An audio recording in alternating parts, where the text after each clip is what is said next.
Rich dad's guide to investing में Robert T Kiyosaki निवेश पर अपने इनसाइट्स और एक्सपीरियंस शेयर करते हैं, जो फाइनेंस की कॉम्प्लेक्स दुनिया में रीडर्स को मदद करने और फाइनेंशियल फ्रीडम प्राप्त करने में सहायता करने का एम रखते हैं। अपने रिच डैड की टीचिंग से सीखकर कियोसाकी रीडर्स को मनी और इन्वेस्टिंग के प्रति एक अलग माइंडसेट और अप्रोच अपनाने की एनकरेजमेंट देते हैं। इस समरी के माध्यम से हम कियोसाकी द्वारा बताए गए इंपॉर्टेंट कॉन्सेप्ट्स, स्ट्रैटेजीज और प्रिंसिपल्स का पता लगाने के लिए एक सॉलिड फाउंडेशन डेवलप करने का परिचय देंगे। परिचय। दोस्तों, हम सभी को एक बात तो बहुत अच्छे से समझ आ चुकी है, जितना इंपॉर्टेंट पैसे कमाना है उतना ही इंपॉर्टेंट पैसे में इन्वेस्ट करना भी है। इन्वेस्टमेंट ही एक ऐसा तरीका है जिसे सीखकर हम अपने पैसे को कई गुना बढ़ा सकते हैं और रियलिटी में रील वाले अमीर बन सकते हैं। रील अमीर का मतलब सिर्फ दिखावा वाले नहीं, वो अमीर जिसके पास बहुत ही इन्वेस्टमेंट है, जिससे वो अपनी एसेट्स बिल्ड कर रहा है। परमानेंट रिच इसी चीज को डिटेल से समझने के लिए हम इन्वेस्टमेंट ऊपर लिखी गए हैं आज तक की बेस्ट किताब के बारे में डिस्कस करने जा रहे हैं। इन्वेस्टमेंट के लिए रिच डैड की गाइडेंस, जिसे रॉबर्ट कियोसाकी ने लिखा है। और हम सभी जानते हैं, अगर पैसे के बारे में चर्चा करनी है तो रॉबर्ट कियोसाकी से बेहतर कोई हो ही नहीं सकता। इस किताब में आप जानेंगे कि अमीर कहाँ इन्वेस्ट करते हैं और उनकी इन्वेस्टमेंट स्ट्रैटेजी क्या होती है। आसानी से समझने के लिए हमने इस किताब को 33 इन्वेस्टमेंट लेसन में बांटकर बताया है, जिससे आप सीखेंगे एवरेज इन्वेस्टर से शुरुआत करके प्रोफेशनल इन्वेस्टर और अमीर बनना। मार्केट में कितने तरह के इन्वेस्टर होते हैं, सक्सेसफुल इन्वेस्टर बनने के लिए क्या जरूरी है, मार्केट में 90% पैसा 10% इन्वेस्टर के पास क्यों है, एवरेज और प्रोफेशनल इन्वेस्टर्स के बीच क्या डिफरेंस है, अमीर इन्वेस्टर बनने के लिए किसकी जरूरत है, अमीर इन्वेस्टर हर मार्केट में पैसे कैसे कमाता है, चाहे मार्केट ऊपर जाए, डाउन हो या मूवी में चले। इन्वेस्टमेंट लेसन एक कहाँ इन्वेस्ट करें। ऑथर के रिच डैड कहते हैं कि सबसे पहले इन्वेस्टमेंट के बारे में तुम्हें अपने माइंड को ट्रेन करना चाहिए, ताकि आप वो देख सकें जो एवरेज इन्वेस्टर नहीं देख पाता। इसके लिए इन्वेस्टमेंट के बारे में किताबें पढ़े, सेमिनार से नॉलेज हासिल करना चाहिए और अपनी अकाउंटेंट, ब्रोकर की टीम बनानी चाहिए। Rich dad's guide to investing summary Hindi. जितनी ज्यादा नॉलेज आप गेन करेंगे, आपका माइंड इन्वेस्टमेंट के ट्रेन हो जाएगा। इसके लिए 5 ऐसी किताबें जो आपको जरूर पढ़नी चाहिए। One up on Wall Street, coffee can investing, I will teach you to be rich, the intelligent investor, rich dad poor dad. Investment lesson 2, wealth की फाउंडेशन बिल्ड करना। इसके लिए सबसे पहले आप डिसाइड करें कि आप फाइनेंशियली किस ग्रुप का हिस्सा बनना चाहता है, गरीब, मिडिल क्लास या अमीर। फिर उस ग्रुप में सक्सेस पाने के लिए जरूरी एजुकेशन लें, प्लान बनाएं और कड़ी मेहनत करें। ध्यान रहे, ये सबसे जरूरी चीज है जिसे आपको अपने अंतिम गोल की क्लैरिटी मिलेगी। इससे ये भी समझ आएगा कि उस ग्रुप में रहने के लिए आपको क्या सीखना होगा, क्या क्या एक्शंस लेने होंगे और कितनी मेहनत की जरूरत पड़ेगी। सॉलिड फाउंडेशन के लिए हमें बहुत क्लैरिटी और एक मजबूत डिसीजन की जरूरत पड़ेगी। इन्वेस्टमेंट लेसन 3, विकल्प चुनना, चॉइस। हर इंसान के पास लाइफ में 3 चॉइस होती है। पहली सिक्योरिटी, दूसरा कंफर्टेबल रहना, तीसरा अमीर बनना। सिक्योरिटी माइंडसेट के लोग जॉब को ज्यादा प्रायोरिटी देते हैं। वो इस तरह कहते हैं, स्कूल जाओ, अच्छे मार्क्स लाओ और ज्यादा सैलरी वाली जॉब हासिल करो। कंफर्टेबल माइंडसेट के लोग सिर्फ वहां इन्वेस्टमेंट करना चाहता है जहां रिस्क ना हो, या रिस्क प्रूफ इन्वेस्टमेंट जिसमें सक्सेस की 100% गारंटी मिले।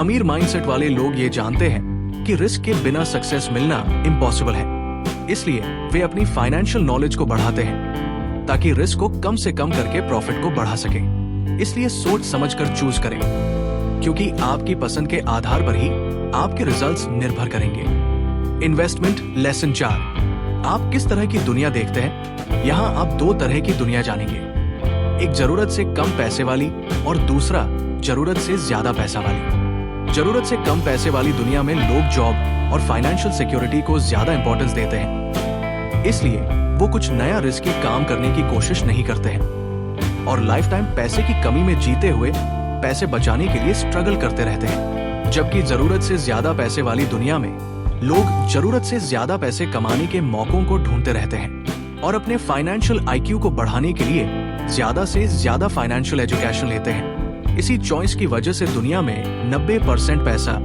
10% फाइनेंशियल एजुकेटेड लोगों के पास है, जबकि सिर्फ 10% पैसा सिक्योरिटी माइंडसेट वाले लोगों के पास है। Investment lesson 5। इन्वेस्टमेंट इतनी कॉम्प्लिकेटेड क्यों है? इन्वेस्टमेंट का मतलब ऐसी जगह पैसा लगाना है जो हमारी जीवन को और ज्यादा आसान और प्रॉस्परस बनाए।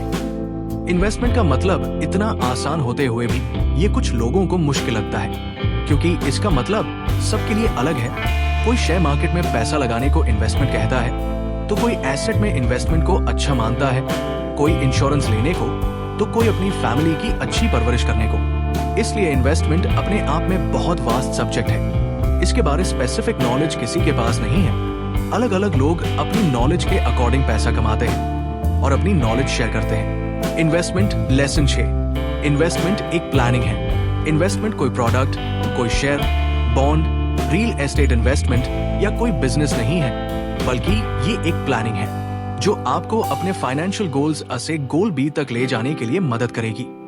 चाहे वो एक प्रोडक्ट से मिले या उसके लिए अलग अलग प्रोडक्ट बदलने की जरूरत पड़े। इसका मतलब आपको 40 से 50 लाख RS कमाने का प्लान करना चाहिए और इसके लिए जो जरूरी प्रोडक्ट्स हैं उन्हें इस्तेमाल करना चाहिए। Investment lesson 7। अमीर योजना और गरीब योजना।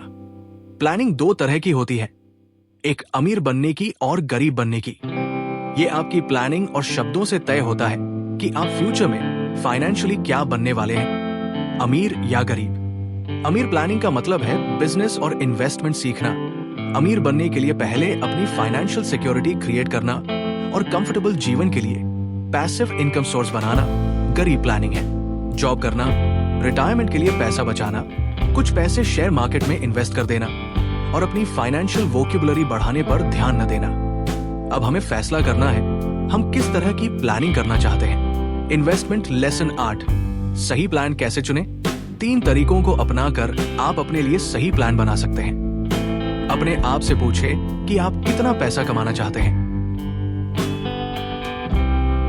प्रोफेशनल इन्वेस्टर से मिले ताकि वो अपनी नॉलेज के अकॉर्डिंग आपके लिए अच्छी प्लानिंग बना सके और आपको गाइड कर सके। रिच वोकैबुलरी, जैसे इन्वेस्टमेंट और बिजनेस के बारे में अमीर इंसान की तरह सोचे। Investment lesson 9। डिसाइड करें कि आप क्या बनना चाहते हैं। जैसे कि मैंने पहले चर्चा की थी, आप फाइनेंशियली इनमें से क्या बनते हैं, ये सब आपकी प्लानिंग के अकॉर्डिंग होता है। पहला फाइनेंशियली सिक्योर, दूसरा कंफर्टेबल, तीसरा अमीर। अगर आप अमीर बनना चाहते हैं तो आपको वे तीनों प्लान बनाने चाहिए। 1, सबसे पहले फाइनेंशियली सिक्योर रहने की प्लानिंग बनाएं ताकि आपको और आपकी फैमिली को फाइनेंशियल सपोर्ट मिले। आप इसके लिए इंश्योरेंस करवा सकते हैं। 2, कंफर्टेबल जीवन के लिए आपको ऐसा कोई पैसिव इनकम सोर्स बनाना चाहिए जहां से होने वाली इनकम आपके पर्सनल खर्चों से ज्यादा हो, ताकि आप पैसों के लिए काम करने की रैट रेस से बाहर आ सकें और आपको अमीर बनने का टाइम मिले। 3, अमीर बनने के लिए पहले इन्वेस्टमेंट के बारे में सीखिए। Investment lesson 10। इन्वेस्टमेंट रिस्क भरा नहीं है। आमतौर पर लोग इन्वेस्टमेंट को 3 रीजन से रिस्क मानते हैं। उन्हें इन्वेस्टमेंट के बारे में जरूरी ट्रेनिंग नहीं मिलती, जिस वजह से कई बार वो अपने इन्वेस्टमेंट में नुकसान उठाते हैं। इन्वेस्टमेंट पर कंट्रोल नहीं होता। जिस कंपनी के शेयर या एसेट में वो इन्वेस्ट करते हैं, कम नॉलेज के कारण वो इन्वेस्टमेंट में होने वाले नुकसान को मिनिमाइज नहीं कर पाते। ज्यादातर लोग अंदर से इन्वेस्टमेंट नहीं करते। शेयर मार्केट में अंदर से इन्वेस्टमेंट का मतलब किसी कंपनी के बारे में खुद नॉलेज लेना और ठीक से इन्वेस्ट करना है। Rich dad's guide to investing book Hindi summary. Investment lesson 11। Investment के साथ जीवन में अपना रिस्क कम करें। जब हम जॉब करते हैं या कोई बिजनेस करते हैं तो हमारा परिवार पूरी तरह से हम पर डिपेंड होता है और ये उनके लिए एक बहुत बड़ा रिस्क है, क्योंकि जीवन बहुत ज्यादा अनसर्टेन है। इस रिस्क को कम करने के लिए हमारे पर सबसे सुरक्षित और सबसे अच्छा ऑप्शन है term insurance. Investment lesson 12। Investment के बेसिक रूल्स। 1, बेसिकली इनकम कमाने के 3 तरीके होते हैं, एक्टिव इनकम, पोर्टफोलियो इनकम और पैसिव इनकम। अमीर बनने के लिए आपको ज्यादा मेहनत पैसिव और पोर्टफोलियो इनकम के लिए करनी चाहिए। 2, अपनी एक्टिव इनकम को ऐसे शेयर, बिजनेस बनाने या रियल एस्टेट खरीदने में इन्वेस्ट करें, जो आपके बिना काम करके पोर्टफोलियो और पैसिव इनकम कमा कर दे। 3. इन्वेस्ट करते समय हमेशा इंश्योर करें कि आपका प्रिंसिपल अमाउंट सेफ रहे। 4. एसेट और लायबिलिटी को समझें। एसेट का मतलब वो खर्च जो आपकी जेब में पैसा लाए, और लायबिलिटी का मतलब जो आपकी जेब से पैसे निकाले। 5. प्रोफेशनल इन्वेस्टर अपने इन्वेस्टमेंट के रिस्क और रिवॉर्ड फैक्टर को एनालाइज करके रिस्क को कम करके और प्रॉफिट बढ़ाते हैं। इन्वेस्टमेंट लेसन 13, फाइनेंशियल एजुकेशन बढ़ाएं। फाइनेंशियल एजुकेशन बढ़ाने के लिए किसी कंपनी की फाइनेंशियल स्टेटमेंट्स पढ़ें, जैसे इनकम स्टेटमेंट, एक्सपेंस स्टेटमेंट्स और एसेट मेकिंग, ताकि किसी कंपनी में इन्वेस्ट करने से पहले उसकी सेल्स और मैनेजमेंट के बारे में पता चल सके। इसके अलावा अपने फाइनेंस को मैनेज करें। ऐसा करने से आपको प्रैक्टिकल नॉलेज मिलेगी। जितना ज्यादा आप नॉलेज बढ़ाएंगे, उतना ज्यादा आपको मदद मिलेगी। इसलिए ये बात इस किताब में बार बार बताई गई है। इन्वेस्टमेंट लेसन 14, फाइनेंशियल नॉलेज को आसान बनाइए। जब कोई इन्वेस्टर फाइनेंशियल स्टेटमेंट्स पढ़ने लगता है, तो एसेट और लायबिलिटी का अंदाजा लगाना आसान हो जाता है। फाइनेंशियल एजुकेशन के लिए ये 2 बातें याद रखें। पहला, कैश फ्लो आपके पास कैश ला रहा है। अपने एसेट को कैश फ्लो देने वाला बनाएं। एग्जाम्पल के लिए, आप घर के रेंट की पेमेंट करते हैं। ऐसे में आपके दिए हुए पैसे के बदले कोई फाइनेंशियल रिटर्न नहीं मिलता, तो ये लायबिलिटी हुई।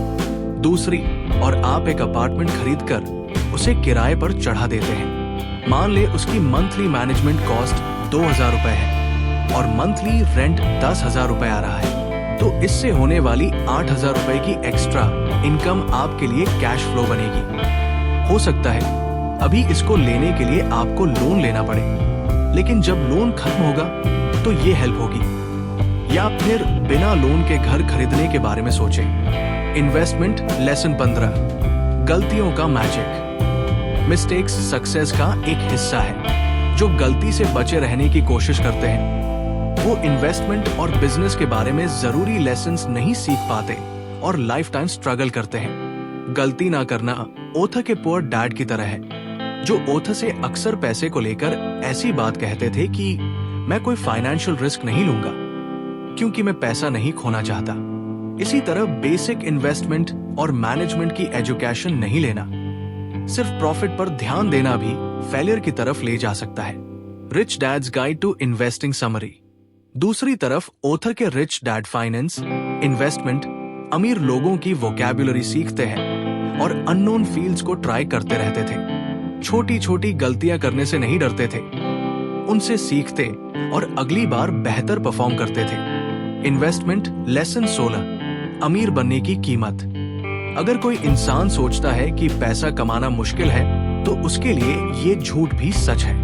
दूसरी तरफ कोई सोचता है दुनिया में बहुत सारा पैसा मौजूद है और मुझे अपनी फाइनेंशियल एजुकेशन बढ़ाने की जरूरत है ताकि मैं मनचाही इनकम कमा सकूं, ये बात भी उसके लिए सच है। क्योंकि जैसा आप इस दुनिया को मानते हैं, दुनिया वैसी ही है। ऐसा माइंडसेट डेवलप करने के लिए हम्बल बने, लोगों की सेवा की भावना से काम करें और ज्यादा लोगों को सर्व करें और ज्यादा लोगों की प्रॉब्लम्स को सॉल्व करें। ऐसा करने से बदले में आपको अच्छी पेमेंट मिलेगी और आपके लिए अमीर बनना आसान और तेज हो जाएगा। जितनी जल्दी हो सके 3 ES को हासिल करें। पहला E एजुकेशन, दूसरा है E एक्सपीरियंस और तीसरा E excess money for investment. इसके अलावा मनी मैनेजमेंट, कैश फ्लो और इन्वेस्टमेंट के बारे में लगातार सीखते रहें। Investment lesson 17, 90/10 puzzle. यहाँ ऑथर उन 10% इन्वेस्टर्स के बीच में डिफरेंस बताते हैं जिनके पास 90% पैसा है और बाकी 90% जो सिर्फ 10% पैसे कमाते हैं। जो 10% इन्वेस्टर 90% पैसा कमाते हैं, वो ज्यादा एसेट बनाने पर ध्यान देते हैं। वे अपने 3 ES को बढ़ाते हैं ताकि अपना बिजनेस या एसेट बना सके।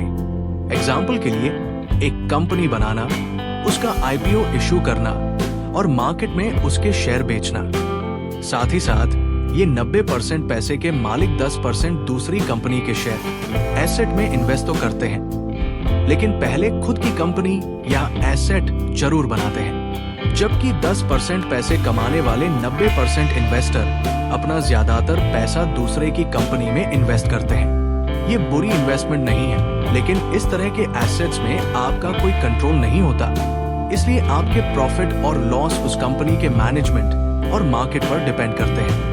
इसके अलावा ये लोग blue chip fund, top 500 company और निफ्टी 50 कंपनी में इन्वेस्ट करते हैं, लेकिन पैसा, कैश फ्लो, बिजनेस और इन्वेस्टमेंट के बारे में अपने नॉलेज को नहीं बढ़ाते हैं। इन्वेस्टमेंट लेसन 18, 90/10 पजल को सॉल्व करना।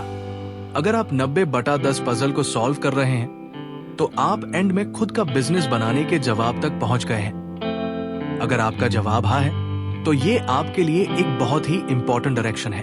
अगर आप बिजनेस करने की सोचते हैं तो पहले अपनी जीवन की प्रॉब्लम्स को ऑब्जर्व करें, दूसरे लोगों की प्रॉब्लम्स को देखें और उन्हें सॉल्व करने की सोचें। प्रॉब्लम्स को सॉल्व करके सोसाइटी को अगले लेवल तक ले जाने, उनकी जीवन में वैल्यू ऐड करने के बारे में सोचें। अपने बिजनेस को चुनने के बाद एक्शंस लेना शुरू कर दें और टाइम के साथ अपने आप को डेवलप करते रहें। इसके अलावा आपका कॉन्फिडेंस और भरोसा भी एक सक्सेसफुल बिजनेसमैन बनने के लिए बहुत जरूरी है। इन्वेस्टमेंट लेसन 19, इन्वेस्टर्स के प्रकार। यहाँ आप अलग अलग तरह के इन्वेस्टर्स के प्रकार और उनके इन्वेस्टमेंट कंट्रोल करने के तरीके जानेंगे। 1. इनकम पर सेल्फ कंट्रोल। 2. एक्सपेंस पर कंट्रोल। 3. इन्वेस्टमेंट का management. 4. Tax management. 5. Information management. 5 तरह के इन्वेस्टर्स। 1. मान्यता प्राप्त इन्वेस्टर, लगभग $1,00,000 से ज्यादा एनुअल इनकम वाला इन्वेस्टर। 2.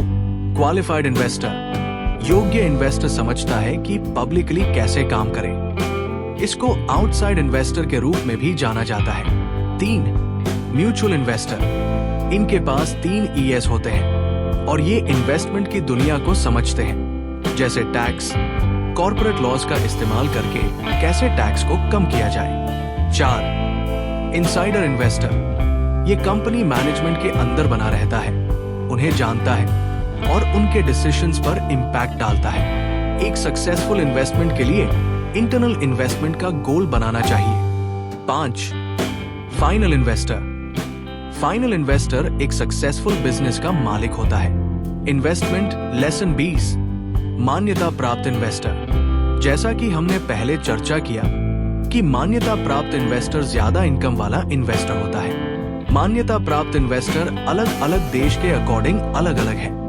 फॉर एग्जाम्पल, अमेरिका में $2,00,000 एनुअल इनकम वाला इन्वेस्टर माना जाता है। मान्यता प्राप्त इन्वेस्टर के पास बहुत पैसा होता है, लेकिन उनके पास इन्वेस्टमेंट के बारे में ज्यादा नॉलेज नहीं होती। 3 ES के बारे में बात करें तो उनके पास एक्स्ट्रा इनकम होती है, जबकि बाकी चीजों की कमी होती है। यहाँ ज्यादा रिस्क वाले इन्वेस्ट भी कर देते हैं। इन्वेस्टमेंट लेसन 21, क्वालिफाइड इन्वेस्टर, एक ऐसा इंसान जिसके पास पैसा है और साथ ही इन्वेस्टमेंट के बारे में कुछ नॉलेज होती है, क्वालिफाइड इन्वेस्टर कहलाता है। क्वालिफाइड इन्वेस्टर का इन चीजों पर कंट्रोल होता है। 1. अपने आप पर। 2. इनकम, एक्सपेंसेस, एसेट और लायबिलिटी पर।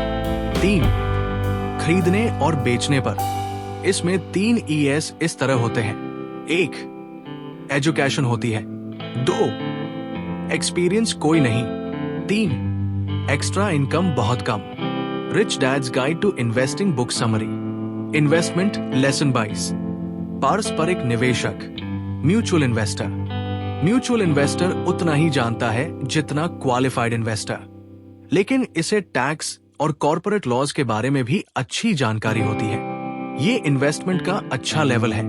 अगर कोई यहाँ है तो अप, डाउन या मूविंग मार्केट में लाखों डॉलर बनाना मुश्किल नहीं है, और कई अमीर लोग इस लेवल के होते हैं। इन्वेस्टमेंट लेसन 23, अंदरूनी निवेशक, insider investor. Insider investor investment के अंदर होते हैं और इन्वेस्टमेंट या कंपनी के मैनेजमेंट और डिसीजंस कंट्रोल करते हैं। एग्जाम्पल के लिए इनके अपने बिजनेस के रूप में मालिक के रूप में कंट्रोल होता है या दूसरी कंपनी के सबसे बड़े शेयर होल्डर बनकर कंट्रोल करते हैं। ज्यादातर ऐसे इन्वेस्टर इंटरनेशनल होते हैं। इनसाइडर इन्वेस्टर के पास 3 ES भी मौजूद होते हैं। इन्वेस्टमेंट लेसन 24 अंतिम निवेशक, फाइनल इन्वेस्टर। अंतिम इन्वेस्टर वो होता है जो ऐसा एसेट बनाता है जो इतना वैल्यूएबल होता है कि लाखों लोगों तक पहुंच जाती है, जैसा बिल गेट्स का माइक्रोसॉफ्ट सॉफ्टवेयर। ये इन्वेस्टर ऐसी बड़ी कंपनीज को बनाते हैं जिनमें दूसरे इन्वेस्टर इन्वेस्ट करते हैं।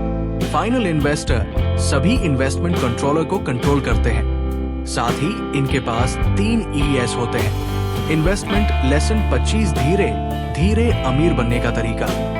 सबसे पहले अपना पैसा बचाकर उसे मंथली कैश फ्लो देने वाले एसेट्स में इन्वेस्ट करें। उसके बाद उस एसेट से होने वाली इनकम से दूसरा एसेट बनाएं ताकि कैश फ्लो बढ़ता रहे और पैसिव इनकम ज्यादा से ज्यादा होती रहे। और इसी तरह आपको तब तक एसेट बनाते रहना चाहिए जब तक अपने तय किए हुए फाइनेंशियल गोल हासिल करके अमीर न बन जाए।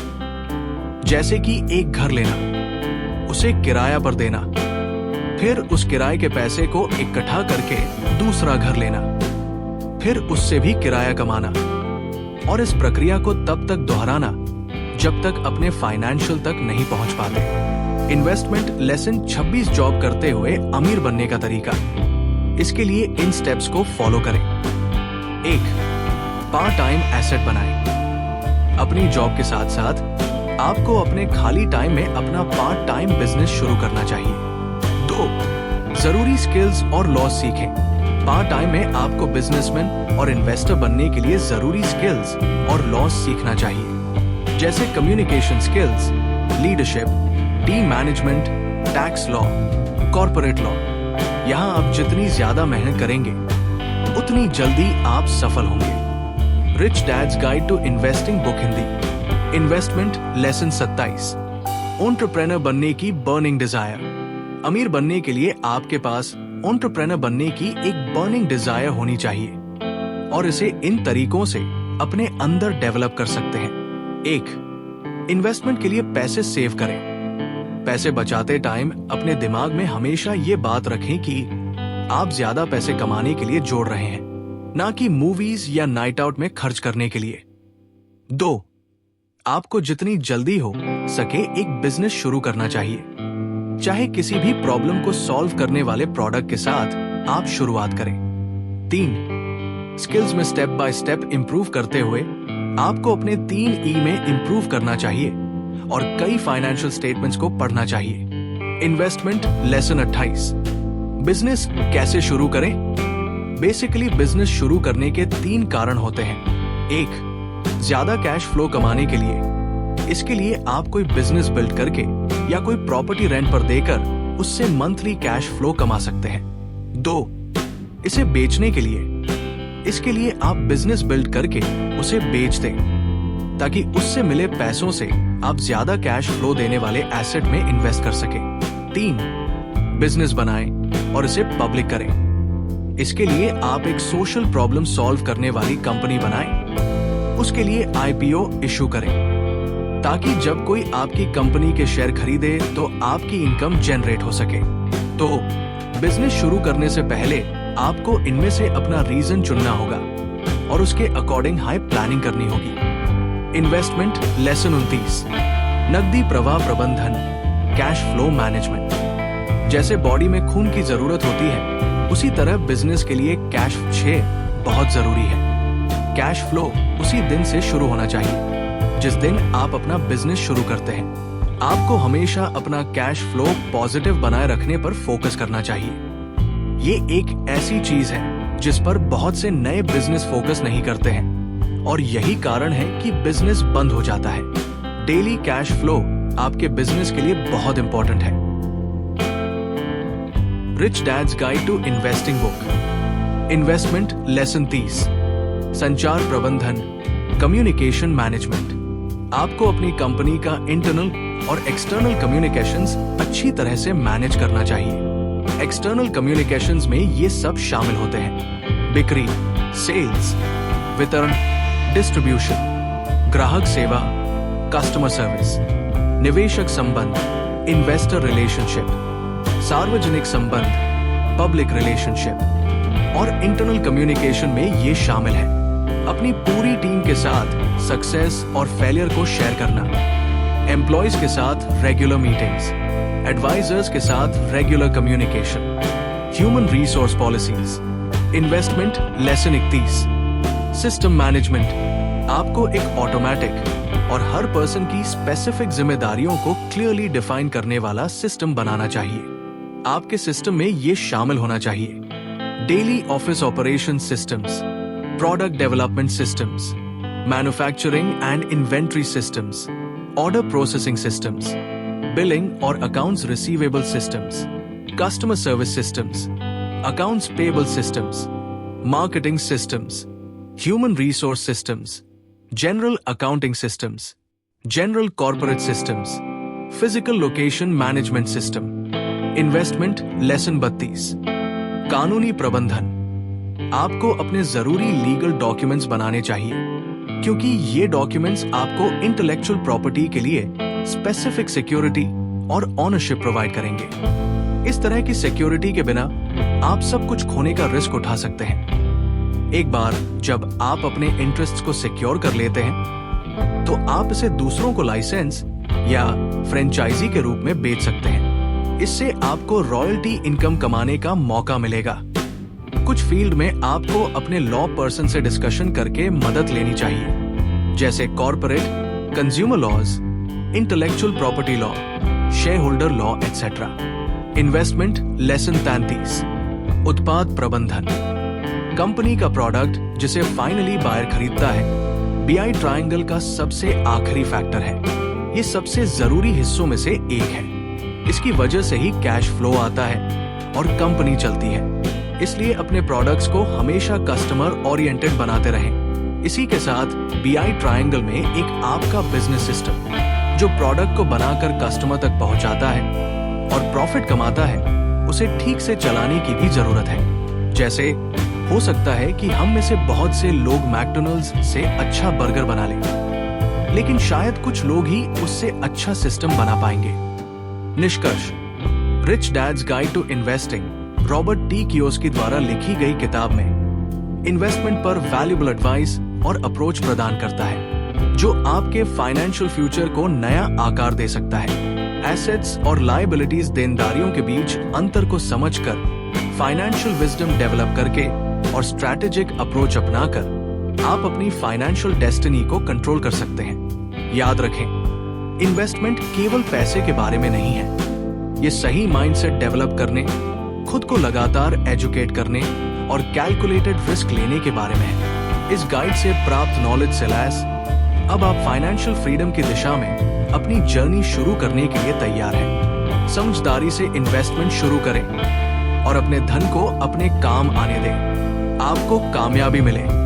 किताब समीक्षा: rich dad's guide to investing Robert T Kiyosaki द्वारा लिखी गई एक इम्पोर्टेंट किताब है, जो इन्वेस्टमेंट की दुनिया में इम्पोर्टेंट दर्शन प्रदान करती है। फाइनेंशियल एजुकेशन और माइंडसेट प्रॉस्पेरिटी पर केंद्रित होकर कियोसाकी बिलीव्स को चुनौती देते हैं और रीडर्स को अपने फाइनेंशियल फ्यूचर पर कंट्रोल पाने की पावर प्रदान करते हैं। हालांकि इसमें स्पेसिफिक इन्वेस्टमेंट स्ट्रैटेजीज की कमी होती है। ये किताब उन लोगों के लिए एक एक्सीलेंट स्थान है जो अगर आप इस बुक को पढ़ना चाहते हैं तो डिस्क्रिप्शन में दिए लिंक से बुक को खरीद सकते हो।